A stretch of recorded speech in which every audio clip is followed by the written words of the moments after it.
Some decisions arrive politely, dressed as options.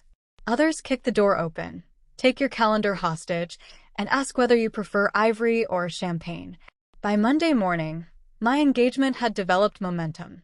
I disliked momentum. Momentum was what people called a bad idea, once enough people had begun applauding it.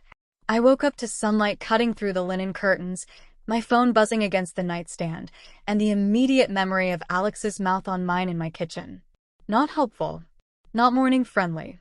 Not the sort of thought a woman should have before coffee, especially when the woman in question was sleeping in the East guest suite with a mildly injured ankle, a legally questionable fiancé, and a mother who had apparently mistaken my private life for a philanthropic initiative. I lay still for a moment, staring at the ceiling. The kiss came back anyway. Not as a memory. As an accusation. Her hand at my jaw. The slow pressure of her mouth. The unbearable patience of it. The way she had waited for my yes, then kissed me like she had been calm only because she had decided not to rush something she wanted. That was the dangerous part. Wanting was simple. Wanting could be dismissed, managed, filed under chemistry, and ignored until it embarrassed itself into silence. But restraint? Restraint suggested intention. I did not care for that. My phone buzzed again. I reached for it, already irritated. Kate, Daniel wants to know if he should buy a suit. I said no, because surely you are not getting married because Mom got bored at a gala. Please confirm I am correct. I stared at the screen. Then another message came in. This one from my mother. We need to talk this morning. Arthur has become conversational. I sat up. Conversational, from Vivienne Dawson, did not mean Arthur had shared a charming anecdote over coffee. It meant Arthur had spoken to people. Important people. People with spouses, calendars, group texts, and a spiritual need to be first with information. I typed back, define conversational. Her reply came instantly, publicly delighted. Then, privately useful. Then don't panic. It makes the face less strategic. I threw the phone onto the bed. It bounced once and landed face up, still glowing. Another message appeared from Alex. Your mother just texted me. Don't wear anything with aggressive shoulders today. Should I be worried? I closed my eyes. This was my life now. A woman kissed me once and immediately became subject to my mother's wardrobe strategy. Yes. About the shoulders? About all of it. Coffee? I looked toward the bedroom door. The house was quiet. Too quiet. The kind of quiet that knew something had happened and was waiting to see whether I would admit it. Me, I can make my own coffee. Alex, I know. I asked if you wanted coffee, not whether capitalism has failed you. I did not smile. I absolutely did not. I placed the phone beside me, got out of bed, and stood there for several seconds considering whether I could remain upstairs forever. I had a company to run, a mother to contain, a false engagement that had begun developing live roots, and a woman downstairs who had kissed me until my body briefly forgot its loyalty to skepticism. Avoidance was not an option, which was unfortunate, because I was excellent at it when given appropriate conditions. I dressed in black trousers and a cream blouse, because wearing black again would only make my mother happy in the wrong way. I put on the ring last. It slid onto my finger with insulting ease. I looked at it. The diamond looked back with calm, expensive judgment. Downstairs, Alex was in the kitchen. Of course she was. My kitchen had known her for less than a week and had already betrayed me emotionally. She stood barefoot near the stove, hair pulled back, wearing soft gray joggers and a black tank under an open white shirt. There were 2 cups of coffee on the island. One was clearly mine. She turned when I entered. The room changed. Not dramatically. Not like in a film, where music swelled and people forgot their lines. Worse. Naturally. Her eyes moved to my face first, then to my hand. The ring. Then back. Morning, she said. Good morning.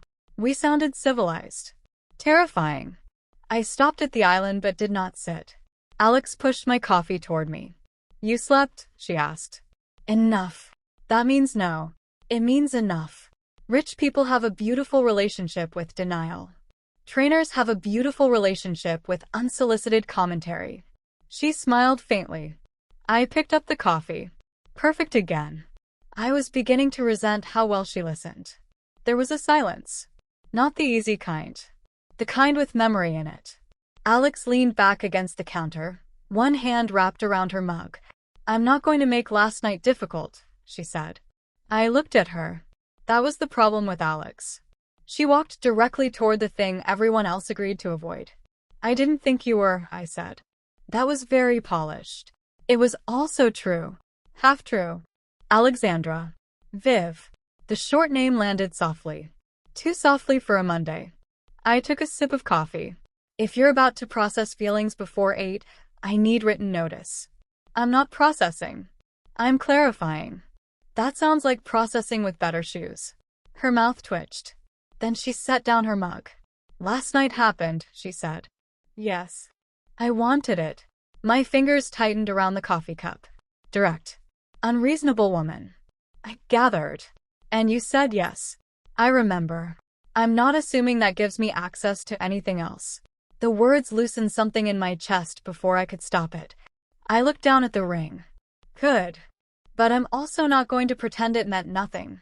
I looked back up. There she was. Calm. Steady. Ruining my options. "It was 1 kiss," I said. 2. Technically. Technically matters in contracts, doesn't it? Not in kitchens. Shame. The edge of humor helped. A little. "Do you regret it?" she asked. I hated the question. Not because I did not know the answer. Because I did. "No," I said. It came out quieter than intended. Alex did not smile. That was what made it worse. She simply nodded, as if I had handed her something delicate and she had the good sense not to wave it around. "Good," she said. Then my phone rang. My mother. Saved by the architect of my destruction. I answered with more force than necessary. "Mother, come to my house at noon," she said. "No." "Bring Alexandra." "No." "Arthur has told 3 people that you and Alexandra are as good as married." One of them called to congratulate me on the wedding. I went still. Alex watched my face change. My mother continued. "By the end of the day, this will either become a charmingly fast romance or a weak engagement with questions attached. Arthur has no right.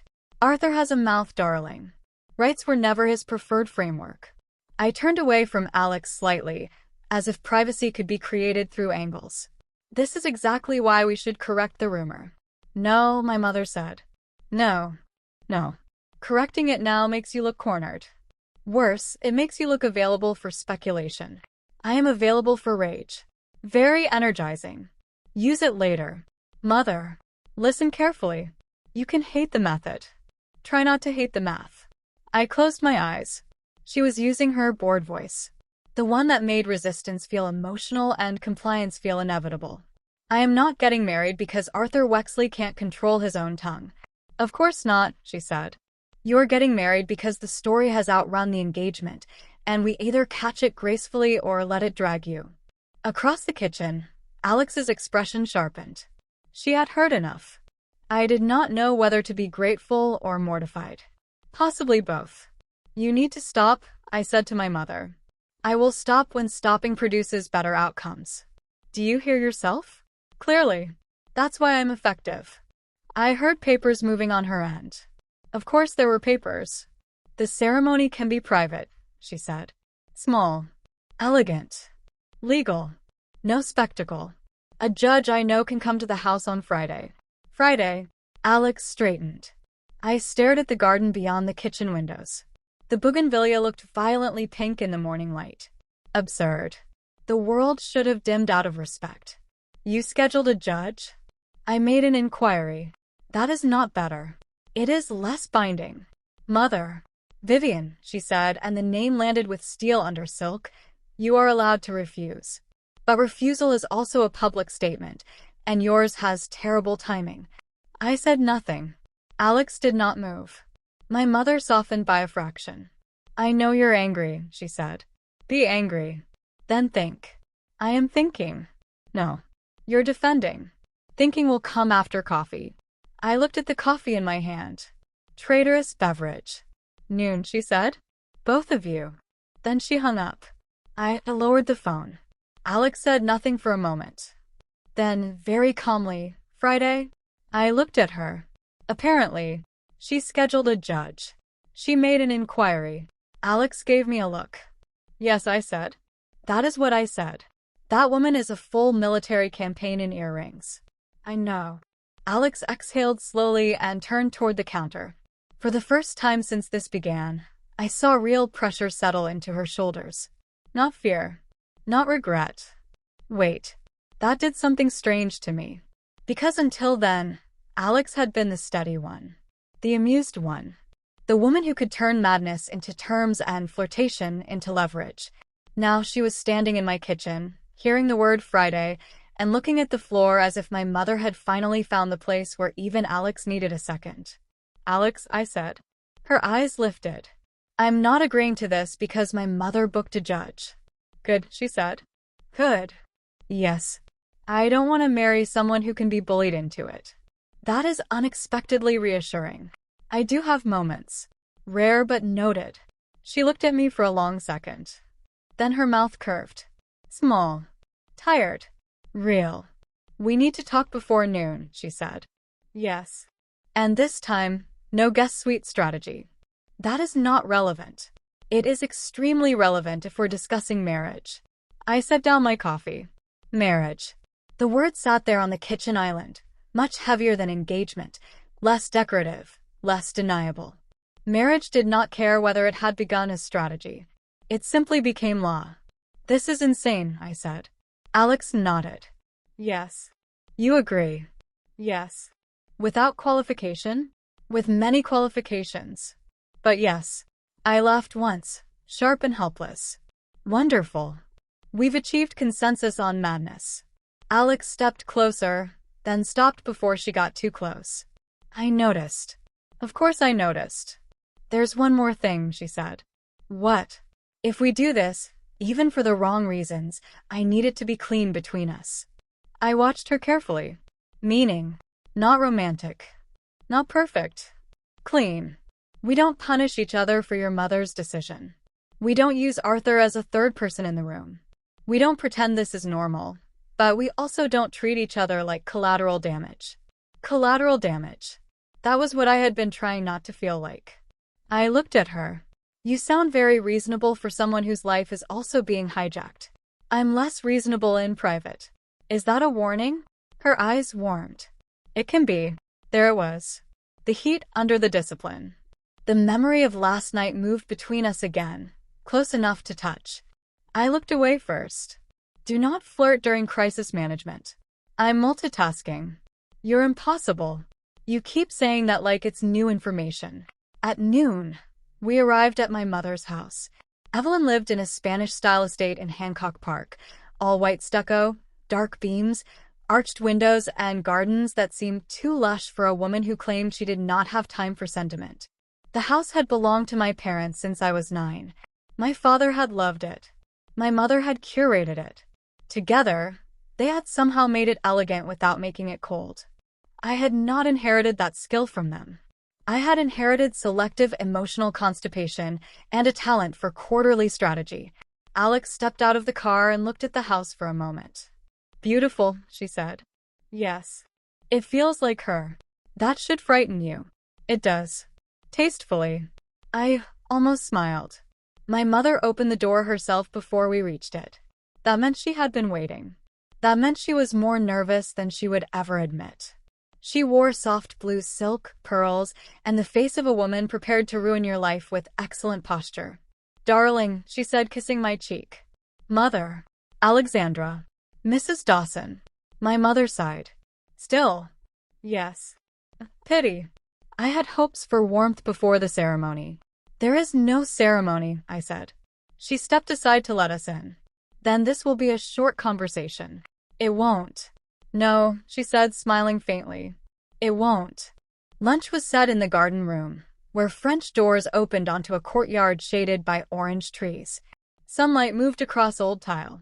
A painting my father had bought in Santa Fe hung above the sideboard, all rust and gold and stormy blue. The room smelled like citrus blossoms and my mother's favorite tea. On the table, salad, poached salmon, fresh bread, berries. On the sideboard, a folder. I looked at it. My mother followed my gaze. Information, she said. Propaganda. Preparedness. Evidence. Alex murmured, I'm starting to see the family resemblance. I looked at her. Careful. My mother looked delighted. I saw it immediately. No one asked you. I rarely wait for that. We sat. For 10 minutes, my mother behaved like lunch was lunch. This was worse than if she had opened with the judge. She asked Alex about her morning. Asked about Gloria's shoulder. Asked whether the olive tree had settled into my living room. Asked Maria's opinion of the move-in, because apparently everyone in my household now reported to her emotionally. Alex answered with restraint. I ate salad like it had personally offended me. Finally, I set down my fork. Stop circling. My mother smiled. I wondered how long it would take. Not long enough to enjoy this. Very well. She reached for the folder. Alex leaned back. I remained still. My mother opened it. There are 3 options. No. Option 1, she continued, you remain engaged publicly, deny nothing, and allow the wedding rumors to grow. This invites speculation, more attention, and Arthur privately enjoying himself. Disgusting. Yes. Option 2, you correct the rumor. You say the engagement is recent, private, and no date has been set. That sounds reasonable. It sounds fragile, my mother said. It makes people wonder whether last week was impulsive, whether the engagement is unstable, whether James was a factor, whether I invented the whole thing. You did invent the whole thing. Yes, but I object to looking like it. Alex covered her mouth with her napkin. My mother continued, Option 3, you marry privately and quickly. No announcement until after. Small civil ceremony. Family. 1 photographer. Controlled statement. The narrative closes. The narrative closes, I repeated. Yes. My life is not a press release. No, but press releases do so much better when attached to one. Mother. She closed the folder. The humor left her face. There are men like Arthur in every room you enter, she said. Not evil men. Not stupid men. Men who believe stability means they should be allowed to design the structure. I made a move. It was extreme. I know. But now the question is not whether I should have made it. The question is what you do with the board as it stands. Alex looked at me. Not pressuring. Not rescuing. Just there. I hated needing that. I hated that it helped. My mother turned to Alex. And you, she said. You have every right to refuse. Alex held her gaze. I know. I would still compensate you for the disruption caused. I'm not worried about the money. I know. My mother's voice softened. That's why I chose you. The room went quiet. Alex looked down. For once, no immediate answer. Evelyn continued. You are not impressed by my daughter's money. You are not intimidated by her control. You are not hungry for access. And you do not seem the kind of woman who would punish her for being difficult to love. My chest tightened. Mother. I did not say impossible, she said. That is not the comfort you think it is. No. But it is the truth. Alex's eyes moved to me. I looked away. My mother reached for her tea. I am not asking you to save her, she said to Alex. That would be vulgar.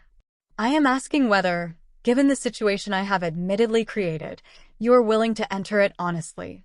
Alex was silent. Long enough that I looked at her. She was not looking at my mother now. She was looking at me. If we marry, Alex said slowly, I move into Viv's bedroom. I almost choked on air. My mother did not even blink. Traitor. Excuse me, I said. Alex's eyes did not leave mine. I'm not saying tonight. I'm not saying physically. I'm saying there is no guest suite version of marriage.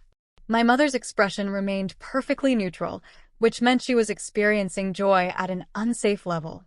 I leaned back.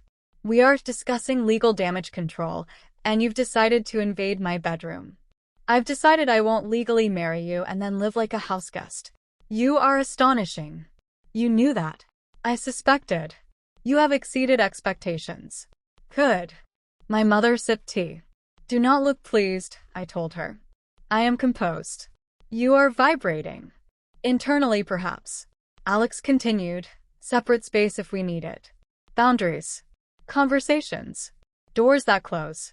but not a separate life under the same roof. I stared at her. What if I say no? Then I don't marry you. Simple. Clean. No threat. Just truth. I should have felt cornered. Instead, something in me steadied. Because Alex was not letting my mother set all the terms. She was setting her own. And strangely, that made the whole thing feel less like a trap, more like a choice I hated admitting I was making. Anything else? I asked. Yes. Of course. No other people. We established that. Now it becomes vows, not terms. The word vows moved through the room and changed the temperature. My mother lowered her teacup. Alex's voice stayed even. I don't care how strange this is. I don't care how it started. If I marry you, I am your wife. Not publicly. Not technically.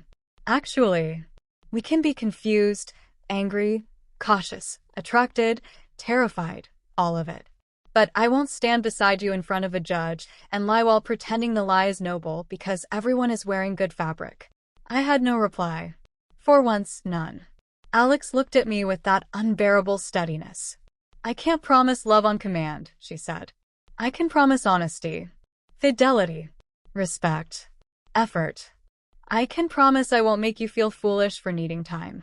My throat tightened. I looked at my mother because looking at Alex had become risky. My mother's eyes were bright, not triumphant, soft, almost sad. Your father, she said quietly, used to say people underestimate what grows inside structure. I went still. She rarely brought him into arguments. That made it unfair. And effective. He said freedom was lovely, she continued, but devotion was a daily architecture. I thought he was being poetic because he wanted me to stop rescheduling dinner. Alex's mouth softened. I looked down at my hands. The ring caught the light.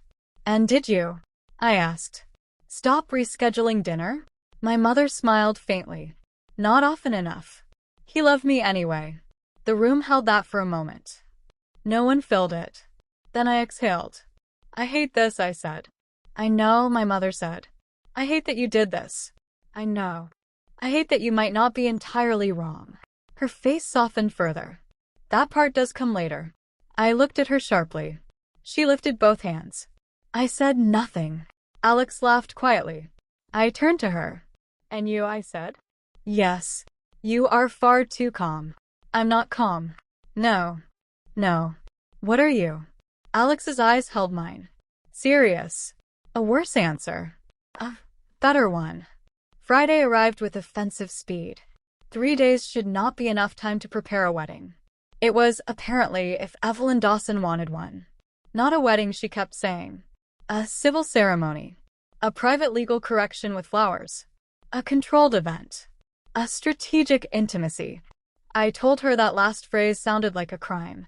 She said most beautiful things did if described by the wrong person. The ceremony would be at my house. That was Alex's suggestion, not my mother's. I had expected Alex to choose neutral ground. A courthouse. A private office. Somewhere clean, legal, quick. Instead, she said, your house already knows the truth. Might as well let it witness the paperwork. I told her that was absurd. Then I said yes. The morning of the ceremony, I woke before sunrise. Alex had not moved into my bedroom yet. We had not resolved that. We had resolved only that the guest suite was temporary, that the marriage would not be fake, and that my life had somehow become a series of sentences I could not believe I had accepted. I dressed alone. Ivory silk. Not a gown. Not bridal in the traditional sense. A tailored dress, clean lines, long sleeves, cut close enough to feel like armor and soft enough to betray me as a woman with a pulse. My mother had sent it. I had rejected it. Then I had tried it on. Then I had hated how right it looked. Which was basically the story of the week. Maria came in to fasten the back. You look beautiful, she said. Do not cry. I wasn't. You were preparing. She smiled in the mirror. Maybe a little. This is not a wedding. Of course. Maria. Of course, Ms. Dawson. She looked deeply unconvinced. Downstairs, flowers had appeared everywhere. Not too many. That was my mother's genius. She knew exactly where excess became vulgar and stopped 1 inch before it. White roses, dark plum calla lilies, olive branches, and small gold votives along the terrace. The garden looked warm, alive, intimate. My house, traitor that it was, looked ready. Kate and Daniel had flown in the night before. Kate found me in the library 10 minutes before the ceremony, shut the door, and stared at me. "Well," she said. I looked up from pretending to read a book I had opened upside down. "Well, you look like a woman about to sign a treaty with excellent cheekbones. That's the goal." She crossed the room and pulled me into a hug. I stiffened automatically, then softened. A little. Kate smelled like her usual perfume and airplane coffee. "Are you okay?" she asked, quieter now. "No. Fair. I'm not being forced. I know. Mother is impossible. I also know Alex is." Kate leaned back. "Hot. Do not be juvenile. I'm married, not dead. Daniel is downstairs. Daniel also has eyes." He said congratulations and then asked whether Alex could help us back. I sighed. Kate smiled, but her eyes stayed serious. "She seems steady," she said. "You met her for 6 minutes. I'm a younger sister. Assessment is my birthright. You are not younger. You are relentless." "Also true." She touched my hand, the ring. "Do you want this?" The question opened beneath me. Not "do you approve?" Not "is this sensible?" Not "did Mom corner you?" "Do you want this?" I looked toward the library windows, where the terrace waited beyond the glass. "I don't know what this is yet," I said. Kate nodded. Then I added, because honesty had apparently become contagious, "But I want to find out." Her face softened. "That counts." "Does it? For you?" "Yes." A knock came at the door. My mother opened it without waiting. "Of course." 5 minutes, she said. Then she saw us and stopped. For a second, Vivienne Dawson stood in the doorway, not as the architect of the week, not as the woman who had shoved my life onto a new track, but as my mother looking at both her daughters in a room my father had loved. Her face changed. Briefly. "Enough. You both look very beautiful," she said. Kate pointed at her. "Do not make me cry. I'm mad at you." "As you should be." That surprised both of us. My mother stepped inside. "I was out of line," she said. I stared. Kate whispered, "Document this." My mother ignored her. "I was out of line," she repeated, looking at me. "I am not sorry for wanting you loved well. I am not entirely sorry for choosing someone I believe could do it. But I was out of line in how I began." The room went quiet. I did not know what to do with an apology delivered before a judge arrived. It felt like finding a secret passage in a house you thought you owned. "Thank you," I said carefully. My mother nodded. Then, because she was still herself, she added, "That said, the flowers are perfect." Kate groaned. I laughed. I could not help it. My mother smiled, and for one moment, the three of us were simply women in a library, held together by love, irritation, grief, and the kind of family wiring no amount of therapy fully untangles. Then she said, "Now come downstairs before Alexandra starts looking too composed and makes everyone else nervous." The ceremony took place on the terrace at 4 in the afternoon. Small. Too small to hide in. My mother. Kate and Daniel. A judge my mother knew from 3 charity boards. Maria, crying quietly near the French doors. Elena from my office, because someone had to prove this was not a hallucination with catering. 2 of Alex's closest friends, both women in beautiful suits who looked at her with protective affection and at me with polite warning. Good. She had people. I liked that. I had not realized I needed to know it. Alex stood near the olive trees. She wore a simple ivory suit. Not a dress. Of course not. Tailored, elegant, soft at the throat, sleeves slightly pushed back. Her hair was loose, tucked behind one ear. No performance. No attempt to look like anything except herself at the center of something serious. She saw me and forgot to look calm. Only for a second. But I saw it. That second carried me across the terrace better than any music could have. There was no aisle. No procession. No dramatic entrance. Just me walking from my own house toward a woman who had entered it like a problem and was now standing there like a question I wanted to answer. The judge smiled at us. My mother's hand found my back for the briefest second as I passed her. Not pushing. Just there. Alex reached for my hand. I gave it to her. Her fingers closed around mine, warm and steady. "You look," she said quietly. "Careful." Her mouth curved. Too late. "Alex." "Beautiful," she said. "You look beautiful." I looked down for half a second. "Cowardice. Necessary cowardice." "You clean up well," I said. "I'll take it." "That was generous." "I know." The judge began. There were words about commitment, about intention, about marriage as a legal union, yes, but also a daily decision. I tried to stay practical. Practical was safe. Legal language helped. Names, obligations, consent. Consent. The judge asked whether we entered freely. My mother stopped breathing behind us. I looked at Alex. She looked at me. "Do you?" she asked quietly. "Not part of the ceremony. Not for anyone else. Just me." I could have lied with a beautiful face. I had spent years mastering that. Instead I said, "Yes." Her hand tightened. "Then yes," she said to the judge. When it was my turn, my voice came out steadier than I felt. "Yes." The rings were next. Alex slid the platinum band onto my finger beside the engagement ring. Her thumb brushed my knuckle once before she let go. A small touch. A devastating one. I placed her ring on her hand. The brushed platinum looked right there. Not decorative. Chosen. The judge pronounced us married. My mother made a sound that might have been a breath or a prayer or victory, trying to pass as restraint. Kate cried openly. Daniel handed her a tissue and looked suspiciously emotional himself. Alex turned toward me. The entire terrace seemed to pause. The kiss was supposed to be brief. Respectable.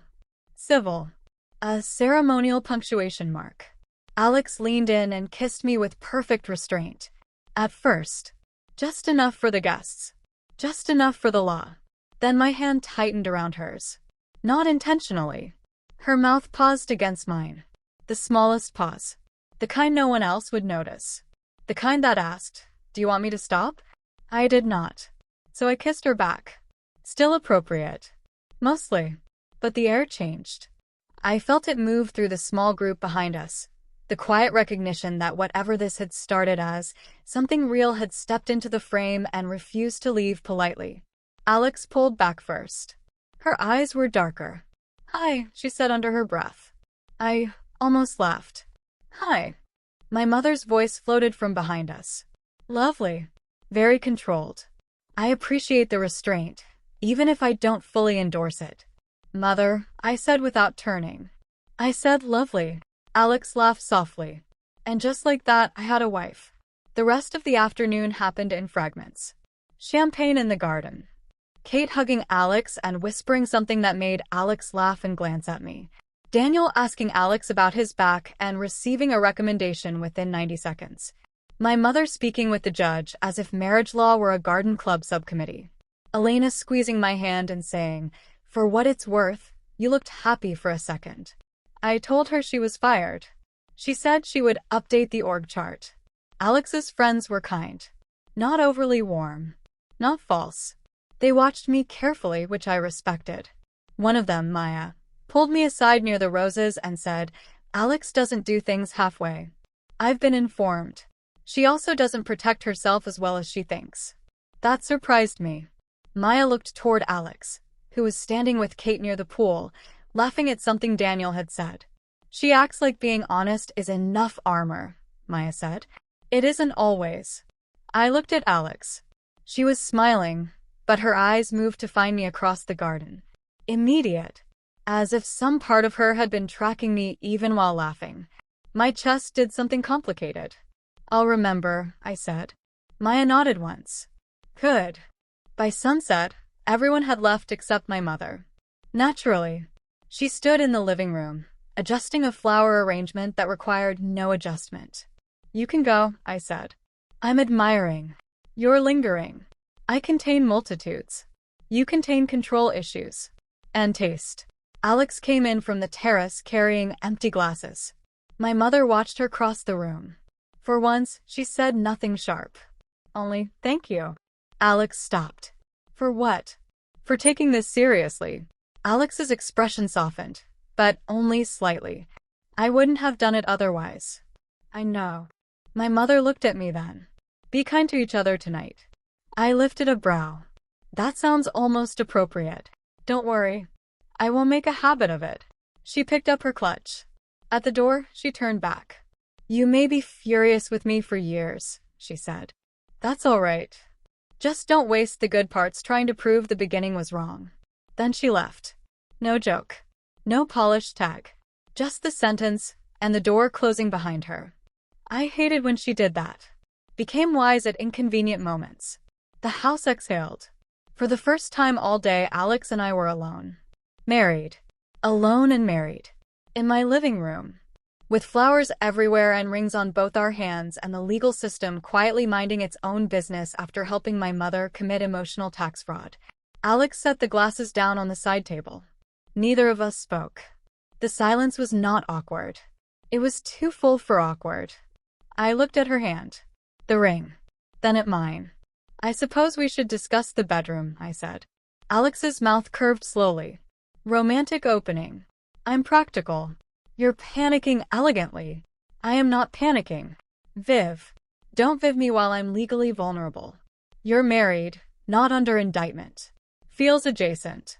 She laughed. The sound loosened something in me. Then she became serious. We don't have to do anything tonight, she said. The words landed softly. Carefully. I hated that she knew they needed saying. I know. I mean it. I know. Do you? I looked at her. This woman. This infuriating, steady, invasive woman who had entered my life through my mother's social ambush and somehow kept refusing to behave like an ambush herself. Yes, I said. I do. Her eyes held mine. The words echoed differently than they had on the terrace. I do. Alex heard it too. Her expression changed. Heat moved between us, slow and unmistakable. I took one step toward her. She did not move. I took another. Still not pretending? I asked. Her voice lowered. Never was.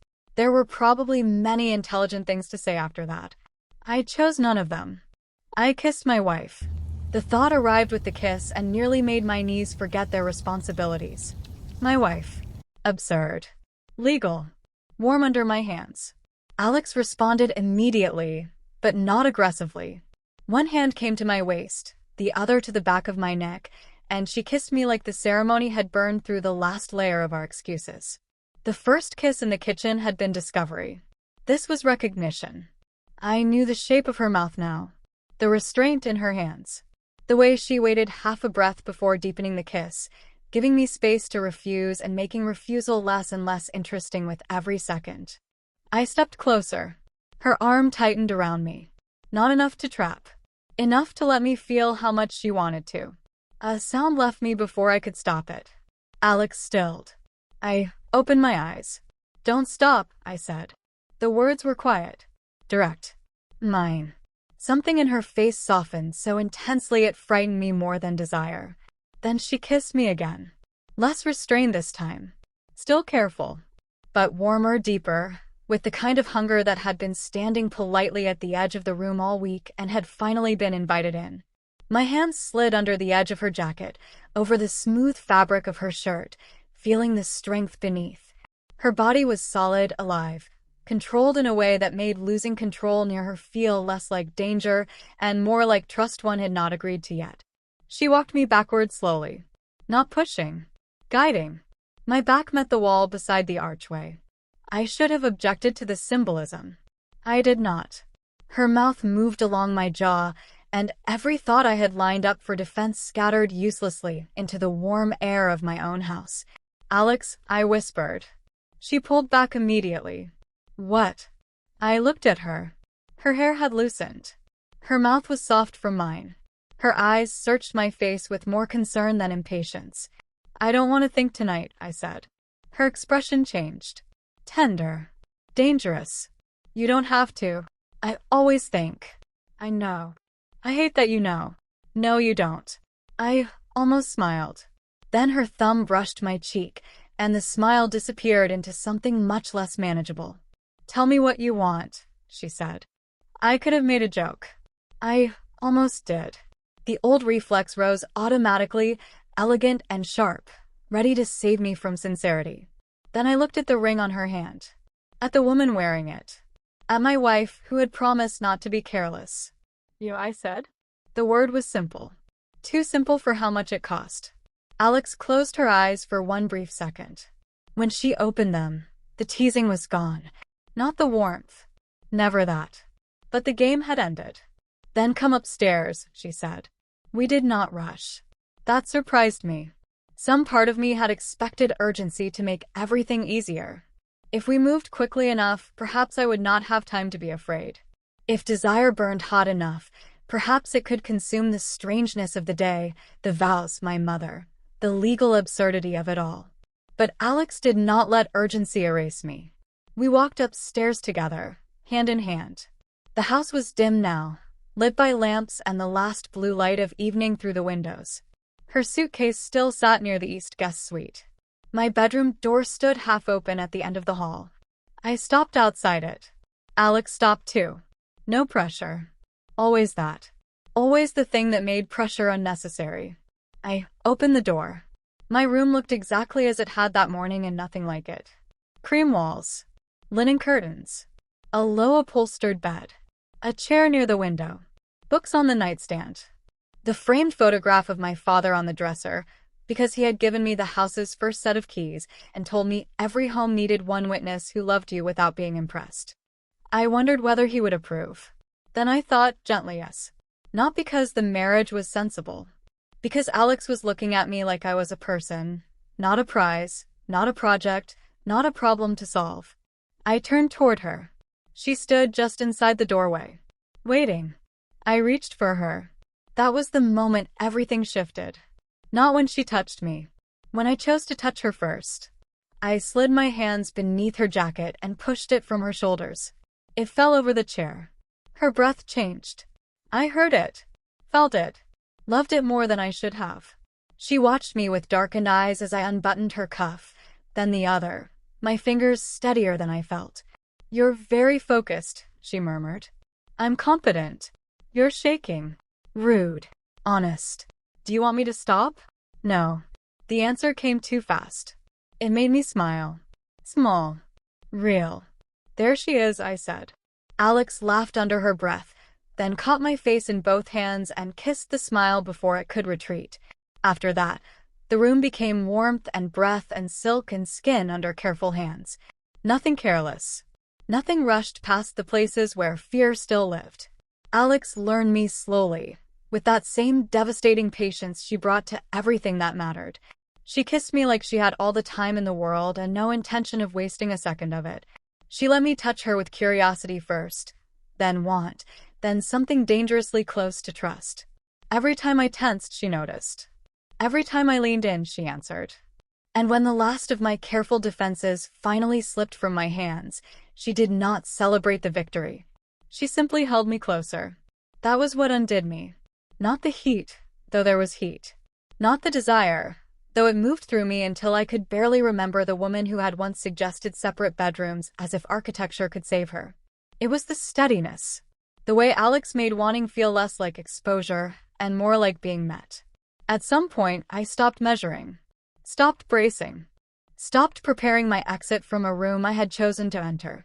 The night deepened beyond the windows. The house grew quiet around us. And when I finally let myself fall apart in her arms, Alex stayed with me through every breath of it, one hand in my hair, her mouth near my temple, whispering my name like it was not a claim, but a promise she was careful enough to keep. Later, much later, I lay against her in the dark with the sheet pulled over us, my head on her shoulder, my hand resting against her ribs. Her heartbeat was slower than mine. Naturally, even unconscious biology was on her side. I should have moved. I did not. Alex's fingers traced slow, absent lines along my back. Not possessive. Not restless. Just there. The silence after intimacy is its own kind of truth. I had avoided it before. With showers, jokes, work, distance, carefully chosen departures. The graceful little exits of a woman who knew how to leave before needing became visible. But there was nowhere to go. It was my room. My house. My wife. I turned my face slightly toward her shoulder. Alex's hand paused. You okay? She asked. The question was soft. Sleep rough. I closed my eyes. Yes. She exhaled, and I felt it beneath my cheek. Good. I may still hate you tomorrow. Her chest moved with quiet laughter. That seems fair. And my mother. Obviously. And Arthur. Required. And possibly the judge. The judge was innocent. No one in this story is innocent. Alex laughed again, and the sound moved through me, warm and low. Then she kissed my hair. Such a small thing. So domestic it should have been harmless. It was not harmless. I lifted my head enough to look at her. In the dark, her face was softer. Younger almost. Not less strong. Just less guarded by humor. This doesn't mean I'm easy, I said. Her smile appeared slowly. I would never insult you like that. Good. You're extremely difficult. Better. High maintenance. Careful. Worth the maintenance. I stared at her. She looked back. No grin. No escape hatch.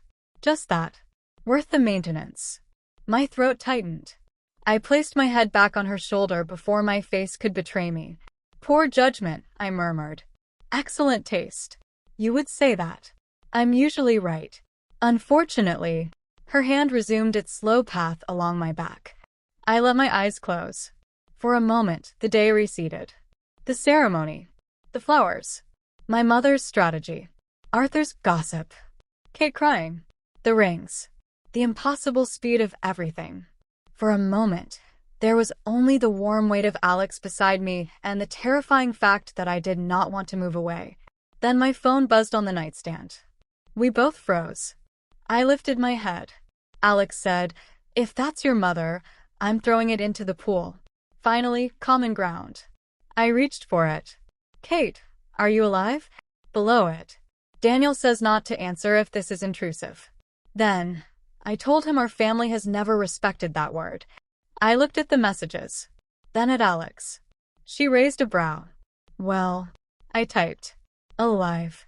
Kate's reply came instantly. That is suspiciously short. Good night, Kate. Oh my God. I turned the phone face down. Alex was smiling at the ceiling. Don't, I said. I didn't say anything. You thought something loudly. I respect Kate. You barely know her. She understood the situation quickly. She is married to Daniel. She enjoys chaos from a safe distance.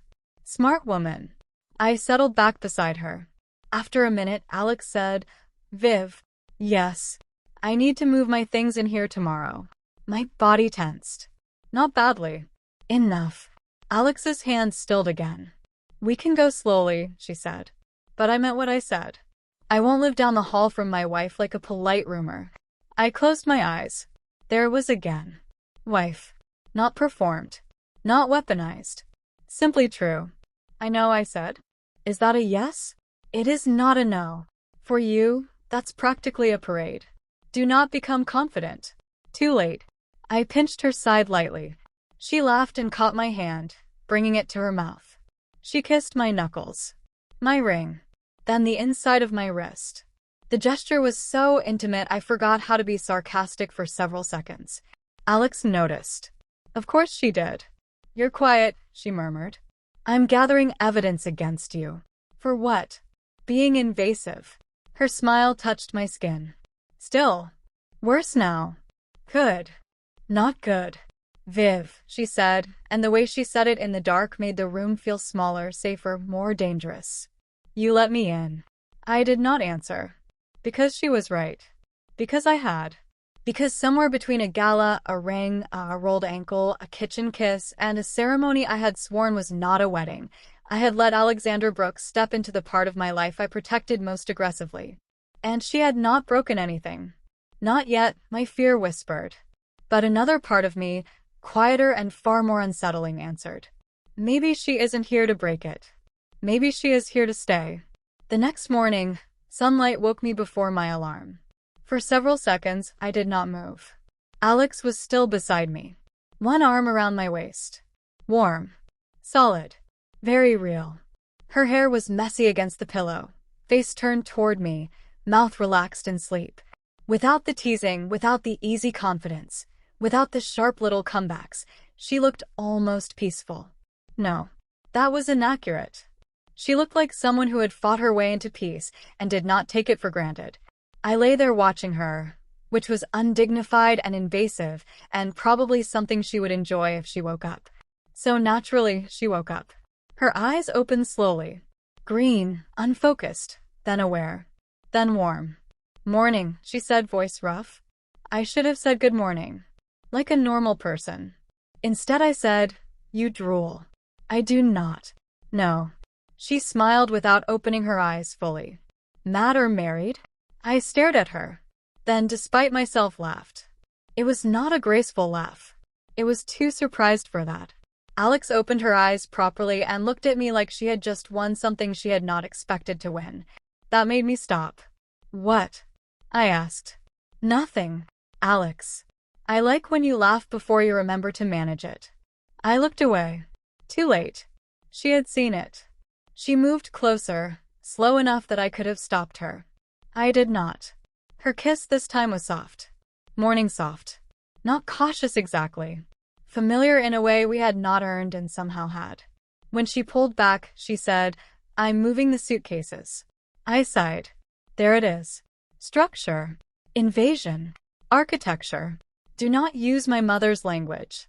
I improved it. I looked at her hand on my waist. At the ring. At the sunlight on her skin. At the door to my bedroom standing half open like the house itself had been waiting for me to stop pretending it was a fortress. "Fine," I said. Alex's brows lifted. "Fine. The suitcases can move." Her smile spread slowly. "Dangerous. Beautiful. Far too pleased."